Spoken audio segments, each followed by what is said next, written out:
Good morning বন্ধুরা, ভালো আছো? আশা করি যে এখানে আছো। বড়রা আমার প্রণাম, আর ছোটরা আমার অনেক অনেক ভালোবাসা নিয়ে লাভ ইউ অল।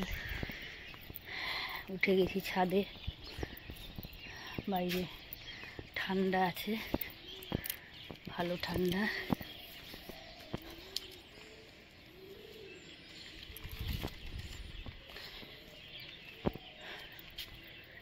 তো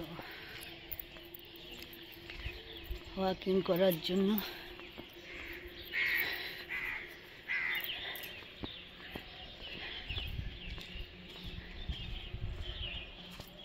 না হাঁটলে হবে না, তো এই জন্য হাঁটতে হচ্ছে। চলো, ওয়াকিং স্টার্ট করে দিয়েছি, পরে আবার ফিরছি।